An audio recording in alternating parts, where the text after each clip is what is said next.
The Quinnipiac men's lacrosse season has come to a pause.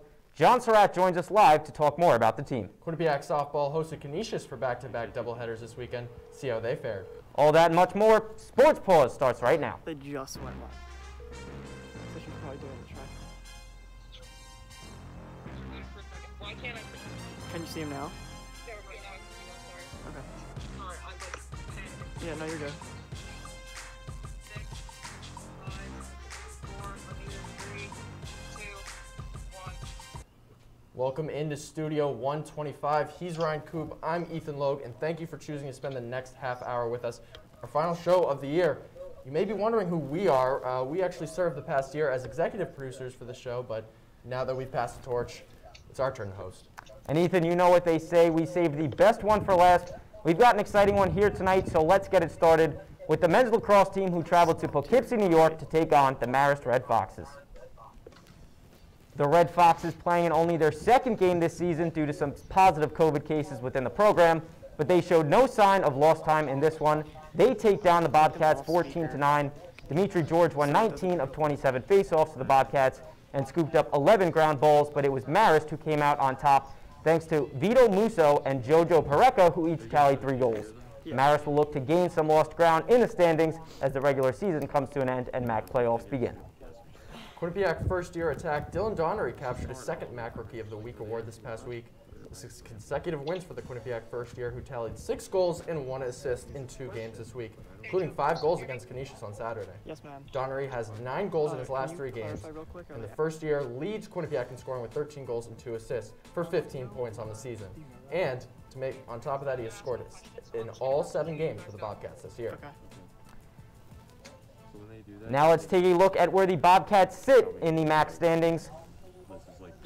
Monmouth currently sits atop the group with a record of 5-2. Quinnipiac sits in that second place spot.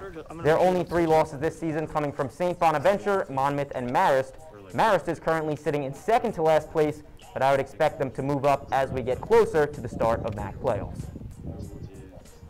Quinnipiac men's lacrosse team's game against Detroit Mercy, which was scheduled for last Saturday, was canceled due to COVID-19 protocols within the Bobcats program.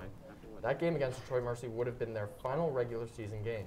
The Bobcats finished the shortened season with a 4-3 record and a 4-2 record in conference play.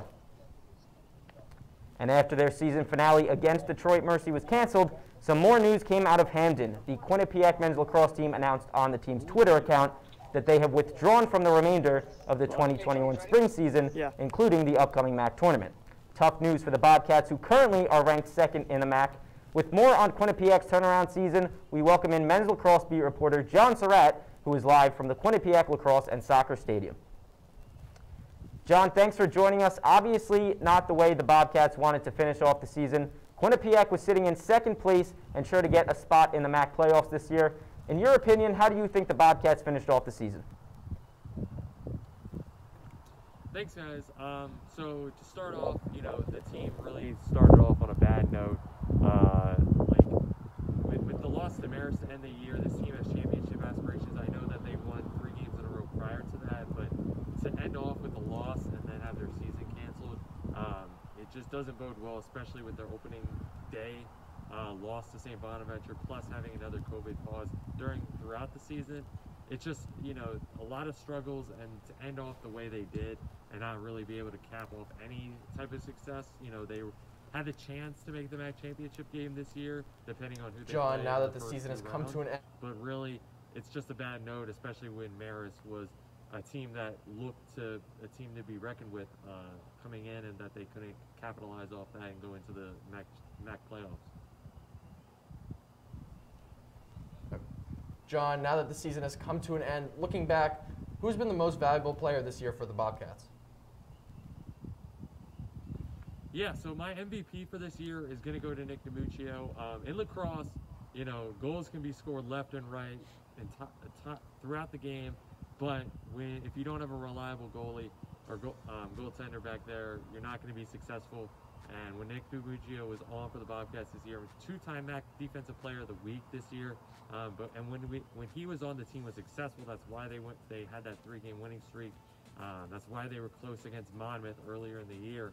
And really, You could go off who was going off on attack and midi for them, such as Jake Thompson, Dylan Donnery, but when Nick DiMucci was on, 57.5 save percentage throughout the year, really, he was ecstatic and energetic throughout the year, and when he had success, the team had success, and when he wasn't having a great day, the team wasn't having a great day, and really that's what, in my opinion, shows off that he was the most valuable player for the Bobcats this year. And John, obviously a big turnaround season for the Bobcats. A lot of guys contributed to that, but in your opinion, who was the unsung hero for this team? Yeah, so my unsung hero for this year is going to go to Dimitri George. Throughout his 3 years at Quinnipiac, he hadn't scored a goal or recorded a point until this season, and actually he had 3 goals in one game this year and one goal earlier in a prior game, but 4 goals throughout his career. But really, he shows off on the face-off circle, and really, his impact is shown more so throughout there. And really, you're not going to see him throughout on the stat sheet besides the face-offs, but his presence getting possessions for the Bobcats is crucial for them to have any success, especially in going into a senior year campaign. And really, that's why, in my opinion, he was the unsung hero this year. Now, John, this is a young squad for the Bobcats. What can we expect to see next year in the years to come from this team? Yeah, so for years to come, it's going to be tough for this Quinnipiac men's Bobcats team, especially after this year. No telling where Jake Thompson and all these guys that were really vying to make another MAC championship game run. Especially because of last year not being able to play a MAC game and not being able to play in the MAC playoffs in 2 straight seasons, it just doesn't bode well for any type of confidence booster for this Bobcats team going on. And, against teams like Marist, like Monmouth, it's going to be a struggle to keep up with those types of programs, as you saw in the MAC championship game. The last one against Marist, where Quinnipiac came just so close to winning. And throughout this season, you saw Monmouth and Marist, especially in that Marist game, they were just a little bit better than the Bobcats throughout. And I think for years to come, I get that they have a young team, but so does Monmouth, so does Marist. St. Bonaventure makes some strides this year. All these programs in the MAC could really start to make strides, while Quinnipiac has had some struggles bringing in good recruits throughout this season, and they do make impacts here and there, but it's really it's going to be tough when these top programs are bringing in those types of are as well, but it's when everyone's vying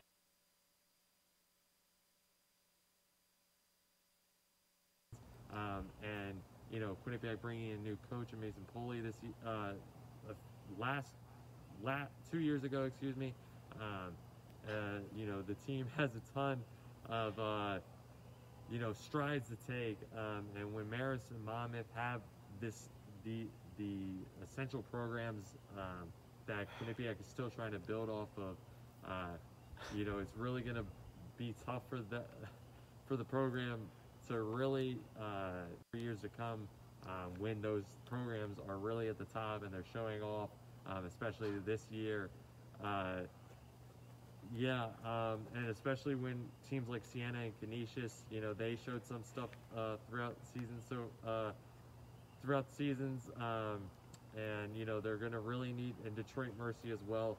Those MAC programs, Marist and Monmouth again. Like those programs are really going to be some championship caliber teams throughout for the Bobcats that are going to be competing against. And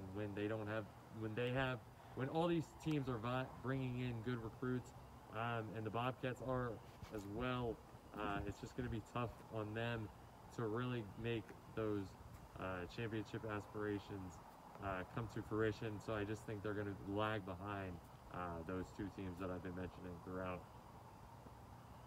Well, thank you, John Surratt. And now that the season has come to an end, let's take a look back at the top 3 moments of the men's lacrosse 2021 season.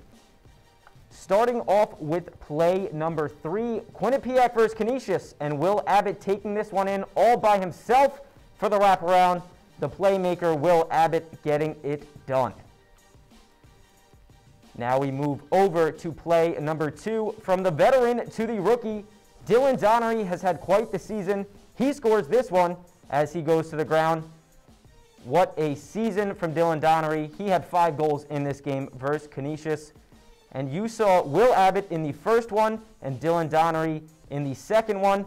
But what do you say, Ethan, for the last play? Let's get them both involved. And you know, Ethan, last year we saw Will Abbott score the behind-the-back against Rutgers. This year, Donnery does his best Will Abbott impression. He takes home the #1 play of the year, and that's a wrap on the Quinnipiac men's lacrosse season. That was in the top 10 plays last year, that Will Abbott goal. Quite Exactly. impressive. Well, it's time for our first break of the night. But coming up, we'll talk Quinnipiac softball and women's lacrosse, and Quinnipiac softball beat reporter Aiden Barrett will stop by to talk about the team. Stick with us.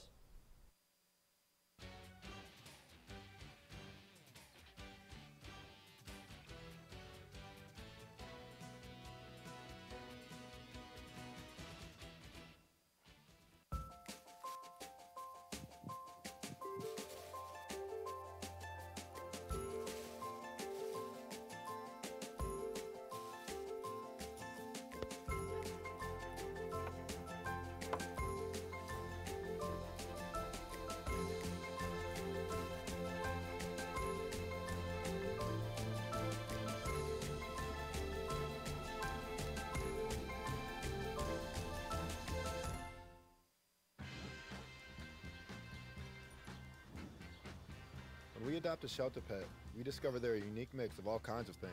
Come on, Drew, spot on this last one. There it is.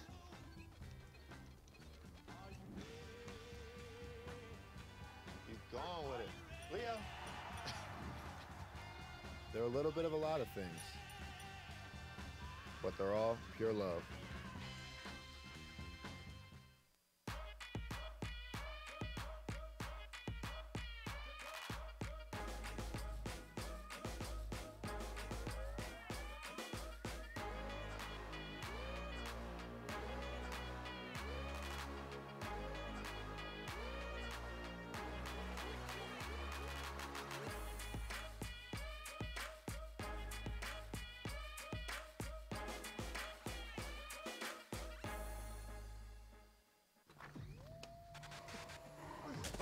Multiple studies have shown that marijuana can slow both driver reaction and response time, which can be really dangerous.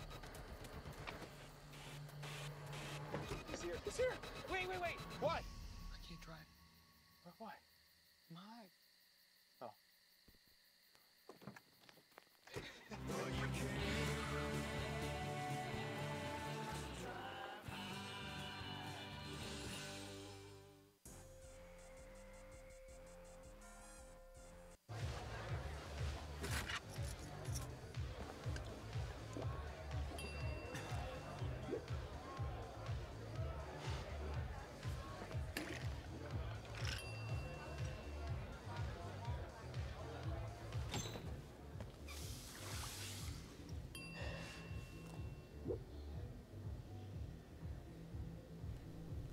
If you need to do something to feel okay to drive, you're not okay to drive. Welcome back into Studio 125. Thanks for sticking with us. Let's get right back into the action, starting with the Quinnipiac softball team, who traveled to Iona for a doubleheader on Thursday. After dropping the first game to the Gales 7-1, the Bobcats bounced back to win the second game 6-5, thanks to a fifth-inning RBI by Bridget Douglas to give the Bobcats the 6-4 lead. Iona brought the game to within 1, but couldn't complete the comeback. The Bobcats improved to 7-17, while Iona continues their impressive season with a record of 15-8. Well, after a tough loss to Iona, Quinnipiac also lost to Canisius on Saturday in the first doubleheader. But after dropping that game, they would look to come back on Sunday in doubleheader number 2. Let's take the highlight. Let's take it to the first inning. Canisius up to bat, and first-year Gianna Fazzolori homered into center field, bringing in Morgan Altman to home plate. Canisius jumps out to the early 2-0 lead. Now we take it into the third inning. Morgan Altman back up to the plate, and Aaron Huford comes home off the RBI single. Canisius now leads 3-0. Now we take it over to the fourth inning. Quinnipiac struggling to get on the board, and Canisius continuing to do damage. Kara Paradowski hits it into center field, bringing in 3 Canisius players, and Canisius continues to dominate 6-0. Can't seem to catch a break. Oh no! And now Canisius leading 7-0 in the fifth, and Kayla Thomas rips one up the middle. Gianna Palisano comes home, making it 7-1 Canisius, but the Bobcats did not have the comeback in them. Canisius wins this one 7-4. And now we move over to game number 2 of the doubleheader. We start off game number 2 in the second inning, and Destiny Falquez advances to second, while Sydney Costan comes home off a Quinnipiac wild pitch. Canisius is on the board first, and this one again 1-0. Now we go over to the fifth inning. Kara Paradowski hits one up the middle, bringing Christy McGee-Ross home. It's 2-0 Canisius. And then in the sixth inning, Canisius with another one off a QU wild pitch. Canisius won this one 4-0. After dropping all 4 games against Canisius this weekend, the Bobcats dropped to a lowly 7-21 on the season. We are now joined in studio by Quinnipiac softball beat reporter Aiden Barrett to talk about the team. So Aiden, what went wrong in the series against Canisius, since it seemed like the Bobcats were gaining some winning momentum? In all honesty, Quinnipiac just shot themselves in the foot. It was low, wild pitches from Tori McGraw. She pitched pretty well, but a couple of times in that second game on the second day, some of those low pitches really cost the Bobcats. They got their opportunities, they got on base, but they didn't take advantage of those opportunities. They were on base, but they didn't cross the plate that mattered, which was home plate. They only scored 6 runs in 4 games, and usually that's not the key to success to winning games. 6 runs in 4 games. Unless you're getting ridiculous type good pitching, you're not going to win those games. So they got their opportunities, didn't take advantage of them, and now they're at 7-21. And Aiden, a lot of good players for Quinnipiac this season, but who stands out among the rest as your key player to watch? Only one right answer here, Kat Rodriguez. She's been the best player on this Bobcat team by a country mile, and that's no disrespect to anyone else on the team. She's just been great. She leads the team in OPS, hits, sluggers, home runs, everywhere, and batting percentage. She's second with a .337. She just trails Sai Gonzalez at .340, but she's hit over double that Sai Gonzalez hit. So Kat Rodriguez, you saw in the beginning of the season when the Bobcats were really struggling, Kat Rodriguez was the one who was getting Bobcats offense going, and right now they're getting some more, but Kat Rodriguez still going, still doing a good job. So definitely Kat Rodriguez is my answer. Aiden, who do you want to see step up for the Bobcats in the remaining games? I didn't go with an actual player here. I went with the team whole as the defense. The team defense hasn't been very good. I mean, they gave a lot of runs lately this past weekend. They need more team defense. There were catches in the outfield that should have been caught, wasn't caught. That's huge right there. Throws that were made weren't made. You saw Kat Rodriguez drop a ball, and that's one of their better players. She played really well, but there's some plays that are being made that you have to make. Like, they're just like the gimmies, and if you don't make the gimmies, then it makes it really tough, because in some of the harder plays, you have to make those, and if you don't make those, you're going to lose. And Aiden, with just a few series left this season, what do you expect to be the outcome for Quinnipiac as the season comes to an end? Well, the Bobcats are 7-21 right now. They sit in that 8th seed, but they barely sit in that 8th seed. Okay, it's going to be very, very tough. They got to play 2 teams. They got to play Fairfield and Siena. They have 2 series left against them, 4 games each, so 8 games in total. They're going to have to come away with at least half of those wins at the least if they want to secure that final spot. The team that trails them is Marist. Marist has 7 wins as well as Quinnipiac in half as many games. So, I mean, you do the math right there. Not very good. They're going to need to start taking advantage of those opportunities that they are getting. They get the opportunities. They get on the bag. They got to cross the bag that matters. That's home plate. If they can't do that, they're going to be in a lot of trouble. So they really got to – it's going to be tough. I don't see them making the playoffs this year, unfortunately. All right, thanks, Aiden. Great job as always. The Quinnipiac softball team's season coming to a close seems like a great time to reflect on their season and some of the top plays so far. Coming in at play number 3, game 2 of the doubleheader against Monmouth. Monmouth's Lindsay Barron at the plate, grounds it to shortstop Bridget Desir, and she turns the 6-4-3 double play. What a play by the Bobcat defense. Now, play number 2, game 1 of a doubleheader. Sophomore Kat Rodriguez at bat, and she knocks it into far left field, over the fence, a home run there from Kat Rodriguez. And then coming in at play number 1, game 2 of a doubleheader, the Bobcats playing Canisius again. And senior Kayla Jensen at the plate, and she hits it all the way to right. Again, another home run. Some good offense, and hey, there's still time left for the Bobcats to make some more top plays and more memories on the season. And from softball to lacrosse, the Quinnipiac women's lacrosse team has had quite the impressive season so far. They would look to keep that going as they traveled to the Canadian border this past weekend to take on Niagara in the regular season finale. It was a close one in Niagara, New York, as the Purple Eagles got the best of the Bobcats. Senior Megan Swazowski had 4 goals for Quinnipiac, but Niagara's Shea Swartwote had 5 goals, helping the Purple Eagles win their senior day 14-12. The two teams are now left waiting to find out who they will face off against in the MAC playoffs. Let's now check in on the updated MAC women's lacrosse standings following the team's 14-12 loss in the regular season finale. As you can see on your screen, the Bobcats currently sit at the number 5 in the MAC with a 5-6 record in both overall and conference play. Fairfield Stags currently sit atop the MAC with a 9-1 record both overall and in conference. Siena, Monmouth, and Niagara hold the 2nd through 4th seeds, and Marist, Canisius, and Iona round out the bottom 3 seeds, with the MAC tournament just around the corner. Well, it's time for one last commercial break, but don't go anywhere because when we come back, we take a look at which Quinnipiac fall athletes took home some hardware.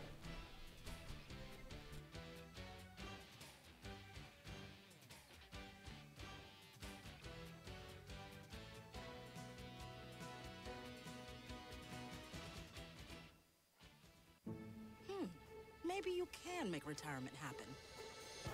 After all, you made home ownership happen.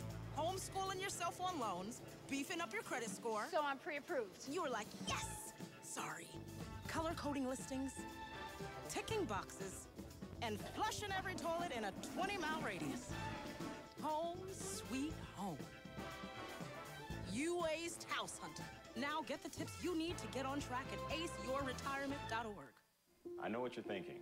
I need a job. I need a new career. Well, I've been there. I've been there. I've been there. I wasn't happy with what I was doing. After high school, I didn't have a plan. I just wanted to start working. I got laid off twice, but you gotta keep going. You just need the right skills. Find an apprenticeship. I found a 2-year IT program. I found a medical course online. I'm now a consultant in the tech space. You have more options than you think. You can do this. You will find something. You will find something new.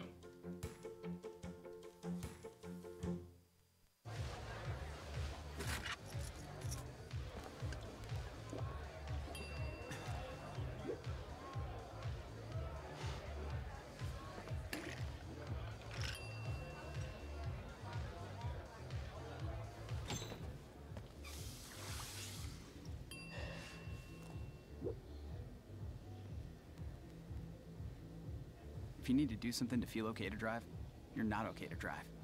Don't drive buzzed. What do you think you're doing, Kevin? Was just gonna drive home. There are several warning signs present that you shouldn't be driving. Like hearing voices? Like your text-to-emoji ratio? Oh man, the selfies. Selfie, nailed it. We all have warning signs that let us know that we're probably not okay to drive. Mine is pretending to be your subconscious. Greg, come on man, let's split a ride home. For the final time of the academic year, welcome back to Sports Paws. Thank you for sticking with us. This past week, 2 Quinnipiac women's soccer players were named to the All-MAC team. First year, Rebecca Cook and junior Selena Salas were named to the All-MAC team this past week, as I previously said. Cook also won MAC Rookie of the Year. The second straight year, Bobcat has won this award, as Megan Phillips won the award in 2019. Cook finished the year with 4 goals and 2 assists, as well as leading the team with 10 points.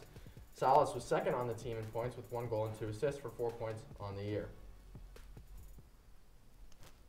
The Quinnipiac men's soccer team also gained recognition from the MAC League office on Thursday. The Bobcats had 5, yes, you heard that right, 5 players named to the All-MAC team. Luke Allen, Henry Wigan, Paulo Suarez, Brog Assen, and Jared Mazzola all gained recognition from the MAC League office. The Bobcats finished the regular season with a 5-1 record before falling to Monmouth in the MAC championship game. Along with being named to the All-MAC team, Quinnipiac soccer goalie Jared Mazzola was also named MAC Goalie of the Year.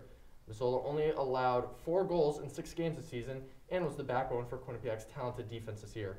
He will return to Quinnipiac next year for one final season as a graduate student. And some big news for Quinnipiac Athletics, who scored an 85 out of 100 on Athlete Ally's Athletic Equality Index. The Ally Equality Index was created to measure LGBTQI inclusion policies and practices in collegiate athletics at specific institutions. Quinnipiac's score ranked first among all MAC conference schools. Quinnipiac Acrobatics and Tumbling Team placed a program best 28 student athletes on the NCATA Academic Honor Roll. The Bobcats tied with Oregon for the second most academic honor roll selections among all NCATA institutions, trailing only Gannon, who placed 36 student athletes on the honor roll. And Quinnipiac field hockey junior defender Jess Halley was named to the All-Big East second team. The Scottish native is the 6th Quinnipiac field hockey player to ever earn Big East honors. Halley has played in all 44 games during her time at Quinnipiac, and get this, Ethan, she played in every second of Quinnipiac's 9 games this season. Unbelievable. She moved to center back to anchor the Bobcats' defensive unit this year and was strong. The Quinnipiac golf team broke multiple program records en route to their 3rd MAC championship in program history. All 5 Quinnipiac golfers placed inside the top 20 and claimed the championship by 18 strokes over Albany. Sophomore Leanne Peralta led QU's championship effort by shooting a +4. The Bobcats now await seeding for the 2021 NCAA tournament, which will take place in either Baton Rouge, Louisville, Columbus, Ohio, or Stanford. And the QU men's tennis team was forced to withdraw from the MAC tournament this year due to a positive COVID case within the team's program. They were set to face Fairfield this past Saturday, but Fairfield went on to play Monmouth in the MAC championship game, where they lost 4-2. Quinnipiac men's tennis finishes their season with a record of 5-4 and 1, and they finished the season off on a 3-game losing streak. Quinnipiac women's tennis team took on the Niagara Purple Eagles in the MAC semifinals on Saturday. The Bobcats defeated Niagara 4-1 and advanced to the MAC championship against Siena. However, the Bobcats would be denied a MAC title as Siena defeated Quinnipiac 4-1 as well to capture the MAC title. The Quinnipiac outdoor track and field team held a meet in Stony Brook last Saturday. Senior Megan Scullin placed 5th in the 400-meter dash. Mia Pestel took home 2nd place in the 1,500-meter race, and sophomore Zekiah Lewis finished 5th in the long jump and 3rd in the triple jump. Ethan, it's hard to believe we've made it to our final top 5 plays of the 2021 school year, but here we are. You take the odds, I'll take the evens. Sounds good to me. Let's get it going. All right, starting with play number 5, women's lacrosse versus Niagara. It's going to be Desiree Kleberg, who's going to make her way past the Niagara defense and score the goal for the Bobcats. Let's just take another look in slow motion right here, cutting through the defense like a knife. What a play by Desiree Kleberg. And play number 4, women's softball versus Canisius. It's going to be Kayla Thomas who's going to send a rocket to the outfield fence, and the runner from first is going to come all the way around and score. We'll see more from this game later on in the top 5. Play number 3, onto the lacrosse field we go. And there's going to be Stephen Germain, who's going to rip a shot as he comes around the net for the goal. We will also see more from this game later on. And now moving over to play number 2, I told you we'd see more from the softball versus Canisius game. Picking it up, Kara Paradowski, who's going to clear the bases with a bomb over the center fielder's head, and she's going to get to 3rd on this hit. Canisius would go on to win this game 7-4. Now, you told me about softball, I'm telling you about lacrosse. Jake Tellers is going to show off a great individual effort here, getting past the defense, using a swim move, ducking and weaving and scoring. Maris wins that game 14-9. You know, it's a shame we won't get to see a rematch of that Quinnipiac versus Maris game after the positive test in the Quinnipiac's program. But that is all the time we have for tonight. So thanks for tuning in to another great year of Sports Paws. Special thanks to everybody behind the scenes who made the show possible. We couldn't have done it without all of you. With everything that's going on this past year during this very unpredictable time, it's meant a lot to us that you have stuck with us throughout the year. In fact, this is only the 3rd time in this entire semester in which we've had a full producing staff at our show, so a special shout out to all our producers for all their hard work and dedication. Make sure to check out all our content at Q30TV.com and follow us at Q30 Sports on Twitter. For the final time, I'm Ethan Logue, and that's Ryan Coop. Good night, Bobcats.